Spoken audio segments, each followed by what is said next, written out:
Welcome back to H for Hindi 1 to 1, एक ऐसा channel जहां पर आप हर रोज सीखते हैं कुछ नया। अब जैसे एग्जाम्पल के तौर पे ये दिल छोटा करना, इसको इंग्लिश में क्या कहेंगे? अगर आपको लगता है कि दिल, तो इसको बोल देते हैं हार्ट, और छोटा मतलब स्मॉल, या फिर करना के लिए आप डू या फिर मेक का इस्तेमाल करने की कोशिश करेंगे तो ये पूरी तरह से गलत हो जाएगा। ये मैं आपको कई बार बता चुका हूँ पहले भी, एक बार फिर से रिपीट करता हूँ। जब कभी भी आप लिटरल ट्रांसलेशन करते हैं, वर्ड फॉर वर्ड ट्रांसलेशन करते हैं, तो वो गलत हो जाता है। और इसी वजह से जब आपको यही चीज़ कहनी हो, दिल छोटा करना, तो आप टू फील डिसहार्टेंड का इस्तेमाल करते हैं। Disheartened, to feel disheartened. अब एग्जाम्पल के तौर पे पहला स्टेटमेंट कहता है, वह हार कर दिल छोटा कर बैठा। वह ही दिल छोटा कर बैठा, हमने अभी भी डिस्कस किया। फील डिसहार्टेंड, हार कर आप इसके लिए कह सकते हैं आफ्टर लूजिंग। तो ये तो एक तरीका हो गया, लेकिन यहाँ पर आपको सबसे पहले ये देखना पड़ेगा, दिल छोटा कर बैठा, पास्ट की बात हो रही है और उसमें भी एक पर्टिकुलर इंसिडेंट की बात हो रही है, तो हम यहाँ पर सिंपल पास्ट का इस्तेमाल करेंगे। आप यहाँ पर फील डिसहार्टेंड नहीं कह सकते। अगर आप कहेंगे तो आपका जो सेंटेंस है वो गलत हो जाएगा। तो आपको कहना पड़ेगा ही फेल्ट, अरे नहीं, ये फिर से गलत हो गया, इसको करते हैं correct. He felt disheartened after losing. Simple है ना? He felt disheartened after losing. जब कभी भी दो एक्शंस हो रहे हैं, वह दिल छोटा कर बैठा, दिल छोटा करने का जो काम हुआ वो कब हुआ? हारने के बाद। तो ऐसे में आप पास्ट परफेक्ट भी इस्तेमाल कर सकते हैं, लेकिन वो ओवर फॉर्मल हो जाता। अगर यहाँ पर पास्ट परफेक्ट का इस्तेमाल होता तो आप कुछ यूं कहते हैं, ही हैड लॉस्ट, वह हार चुका था, so he had lost before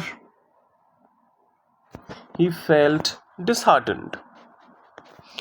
अब यहाँ पर ये heartened, यहाँ पर ये बेशक करेक्ट है, ग्रामेटिकली करेक्ट है, लेकिन कहीं ना कहीं ये एक ओवर फॉर्मल जैसा सेंस दे रहा है। तो इस वजह से मैं पर्सनली रेकमेंड नहीं करूँगा कि आप ऐसे सेंटेंसेस में पास्ट परफेक्ट का इस्तेमाल कीजिए। मैं यहाँ पर एक सिंपल सा फॉर्मूला देता हूँ आप, जिसका आप इस्तेमाल हमेशा कर सकते हैं। वो है, सबसे पहले आप सब्जेक्ट का इस्तेमाल कीजिए, फिर second form of the verb का इस्तेमाल कीजिए, फिर कहिए आफ्टर, और फिर जो भी एक्शन हुआ है जिसके बाद उसने मतलब बुरा लगा या फिर दिल छोटा कर बैठा या फिर कोई भी दूसरा एक्शन शुरू किया, उसके बाद आप आईएनजी का फॉर्म इस्तेमाल कर दीजिए। मान लीजिए आपको कुछ यूं कहना हो, उसने मुझे कॉल करने के बाद सबको कॉल करना शुरू कर दिया। He started calling everyone. He started, मुझे कॉल करने के बाद तो पहले काम मुझे कॉल करने का हुआ, so he started calling everyone after calling me। Simple है ना? He started calling everyone after calling me. चलिए, ये हो गया दूसरा हमारा पहला एग्जाम्पल। दूसरा कहता है, तुम्हें इतनी सी बात पर दिल छोटा नहीं करना चाहिए। तुम्हें नहीं करना चाहिए, शुड का इस्तेमाल होगा यहाँ पर। यू शुड, आप चाहें तो शुड नॉट का इस्तेमाल कर सकते हैं, और अगर आप कॉन्ट्रैक्शन यूज करने में ज्यादा विश्वास रखते हैं तो फिर आप शुडंट कहिए। सो दोनों को ऑब्वियसली एक साथ इस्तेमाल हम नहीं करेंगे, तो मैं यहाँ पर फटाफट से शुडंट के बाद वाला नॉट जो है उसको हटा देता हूँ। You should not.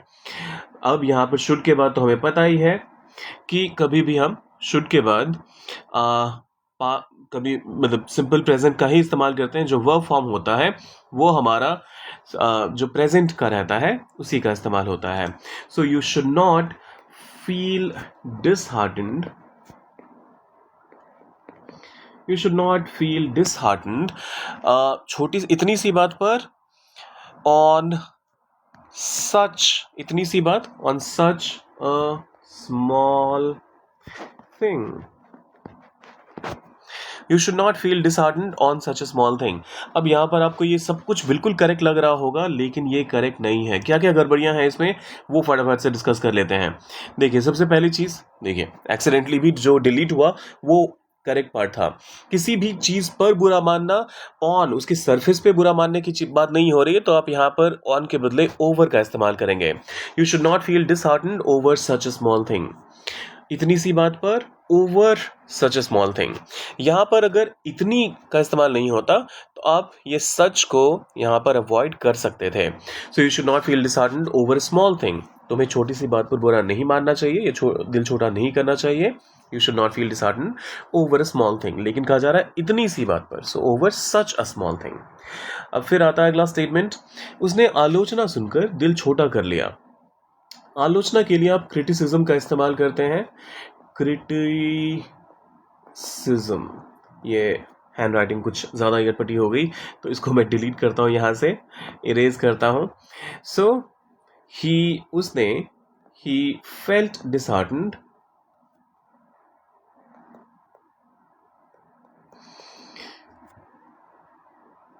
he felt disheartened, आलोचना सुनकर, after hearing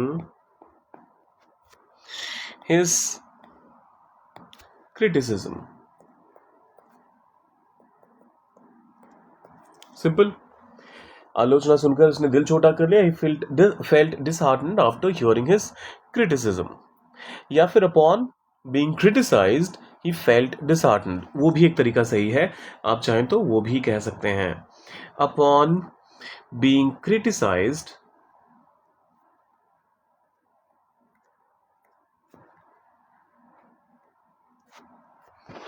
he felt disheartened.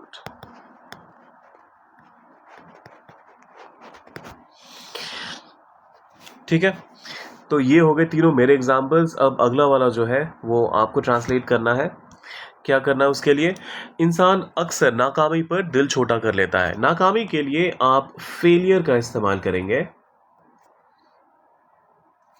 अक्सर के लिए आप ऑफन का इस्तेमाल कर लीजिए। और दिल छोटा कर लेता है, ये तो आपको पता ही है।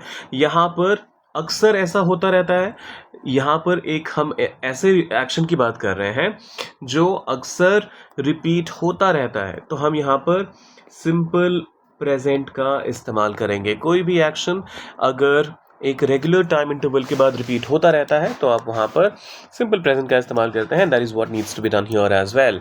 सो कीजिए इसे ट्रांसलेट, डालिए कमेंट सेक्शन में। और जाने से पहले क्या क्या करना होता है?